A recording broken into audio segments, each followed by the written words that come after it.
আসসালামু আলাইকুম ওয়া রাহমাতুল্লাহি ওয়া বারাকাতুহু। ইন্নাল হামদুলিল্লাহ ওয়াসসালাতু ওয়াসসালামু আলা মুহাম্মাদিন ওয়া আলিহি ওয়া আসহাবিহি ওয়া মা ওয়ালা।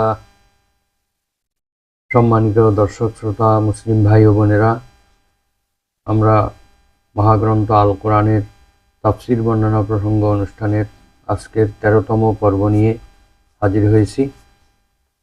আজকে সূরা বাকারার 3 নম্বর আয়াতের বাকি অংশ বলার চেষ্টা করব ইনশাআল্লাহ। আমরা যথারীতি আলোচনা শুরু করি। আউযু বিল্লাহি মিনাশ শাইতানির রাজীম। বিসমিল্লাহির রহমানির রহিম। আল্লাযীনা ইউমিনুনা বিল গায়বি ওয়া ইউকিমুনাস সালাতা ওয়া মিম্মা রাযাকনাহুম ইউনফিকুন। সাদাকাল্লাহুল আযীম।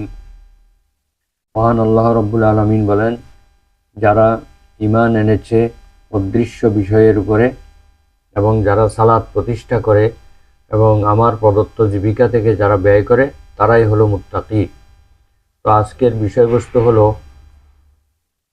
ঈমানের হ্রাস বৃদ্ধি, অর্থাৎ ঈমান বাড়ে কমে কিনা। আমরা ইতিপূর্বে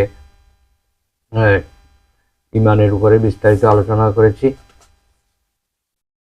আজকে ঈমানের একটা অংশ হলো ঈমান বাড়ে বা কমে কিনা, এটার উপরে কোরআন হাদিস এবং ফিকহি সমাধান সংক্ষিপ্তভাবে বলার চেষ্টা করব। ওমা তৌফিক ইল্লা বিল্লাহ আলাইহি তাওয়াক্কালতু ওয়া ইলাইহি উনীব। তো আহলে সুন্নাত ওয়াল জামাতের একটা আকীদা হলো আল ঈমানু ইয়াজিদু ওয়া ইয়ানকুসু। ঈমান বাড়ে এবং কমে, ঈমান হ্রাস বৃদ্ধি হয়। প্রথমে আমরা পবিত্র কোরআনের একটা আয়াত দিয়ে শুরু করি। ঈমান বাড়ার ব্যাপারে মহান আল্লাহ তাআলা সূরা আনফালের 2 নম্বর আয়াতে বলেছেন, ইন্নামাল মুমিনুনাল্লাযীনা ইযা যুকিরাল্লাহু ওয়াজিলাত কুলুবুহুম ওয়া ইযা তুলিয়াত আলাইহিম আয়াতুহু যাদাতুহুম ঈমানা ওয়া আলা রাব্বিহিম ইয়াতাওয়াক্কালুন।